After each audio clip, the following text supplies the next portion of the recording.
கருஞ்சீரகம் ரெகுலரா எடுத்தவங்களுக்கு heart attack வர வாய்ப்பே இல்லை. கருஞ்சீரகம், வெந்தயம் சம அளவு எடுத்துக்கணும். 100 கிராம் வச்சுக்கோங்க. ஓமம் ஒரு 50 கிராம். இந்த மாதிரி ப்ரொபோர்ஷன்ல எடுத்து இதை நல்லா வறுத்துட்டு பவுடர் பண்ணி வச்சுட்டு நைட் 1/4 டம்ளர் தண்ணில 1 டீஸ்பூன் குடிக்க சொல்வேன். பிசிஓடி, கருமுட்டை நீர்க்கட்டிகள், மென்சஸே ஆகல, இர்ரெகுலர் பீரியட்ஸ் ஒழுங்காவே ஆகல, இவங்க எல்லாருக்கும் இது ஒரு பெஸ்ட் மெடிசன். யோசிச்சு பாருங்களேன், இந்த கொரோனாக்கு அப்புறம் ஹார்ட் அட்டாக் அப்படின்னு ஒரு பயம் வருது இல்ல.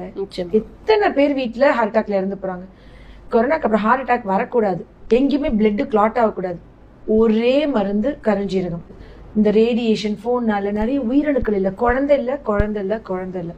கன்சீவ் வரைக்கும் சாப்பிட சொல்லுவேன். கன்சீவ் ஆயிட்டோம்னா ஸ்டாப் பண்ண சொல்லிடுவேன். வெயிட் குறைக்கணும்னு நினைக்கிறவங்க கருஞ்சீரகம், வெந்தயம், ஓமம் சாப்பிட்டா எக்ஸஸ் ஆஃப் கொலஸ்ட்ரால், ஃபேட், லிவர்ல இருக்கிற கொழுப்பை அப்படியே வழிச்சு விட்ட மாதிரி எடுத்து எப்ப ஸ்டாப் பண்ணணும், எனக்கு போதும்ன்றது எப்ப தெரியும், என் உடம்புல கம்ப்ளீட்டா இது எல்லாமே சரி பண்ணிச்சு. கை கால் லைட்டா ஒரு எரிச்சல் சென்சேஷன் வருதுன்னா ஓகே, எனக்கு போதுமான டோசேஜ் வந்துருச்சு.